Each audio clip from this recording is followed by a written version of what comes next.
A Day in My Life plus story time call center edition.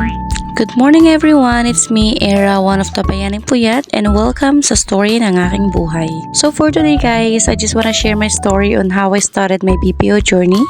I applied sa 6 companies pero lahat yun ligwa. But of course, dahil nga strong personality ang auntie mo, there's this one company in Parañaque na I saw from a Facebook post na hiring sila, so I tried.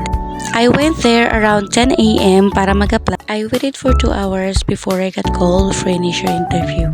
After 30 minutes na ginigisa ako about sa personal information ko, thankfully nakapasa naman ako and I was endorsed for a final interview. And after 365 years, tinawag din ako for final interview. During final interview, nag-ask lang sila if I am amenable to work on site and on a graveyard shift. After ng 20 minutes na tanungan, I was told na I passed the final interview. Like, totoo ba? So tuwang-tuwa talaga ako. I met a few people na nag-aantay din ng contract, so tuwang-tuwa kaming lahat. After ilang oras, binigay na yung contract at pumirma na nga kami and nagulat ako nung sinabi nag-interview na hindi pa namin mag-take ng verdict exam. Kung akala nga namin ay talagang tanggap na kami. So ibig sabihin, kapag bumagsak pa kami sa verdict exam, ligwak talaga kami. Kahit nag-JO na kami, bagsak pa din.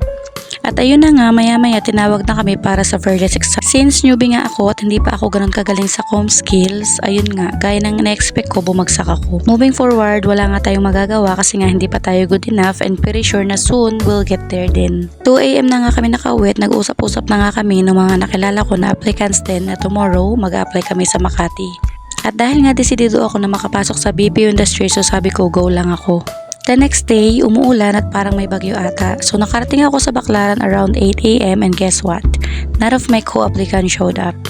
But don't get them wrong kasi malakas naman talaga ang ulan at konting ulan lang binabahan na talaga agad sa Cavite.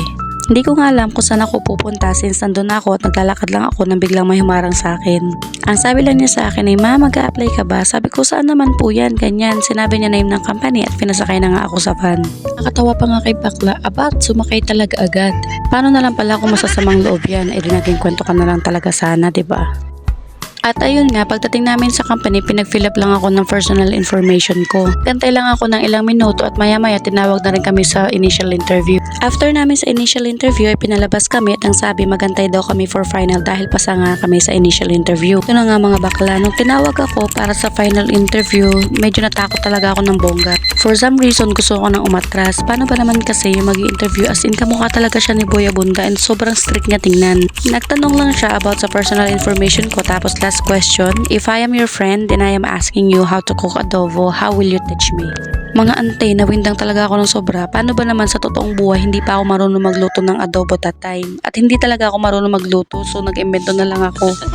As expected, bagsak nga ang ante mo. The next day, pinabalik ako 7 p.m. para sa final interview. Naipasa ko na yung final interview, so kinabukasan, medical agad and requirement. Can you see that guys? This is just a proof na in God's perfect time, kapag para sa'yo, para sa'yo. Sa mga may balak mag-apply at may tanong, comment down lang and sasagutin natin lahat yan. Thank you so much guys for watching. Bye!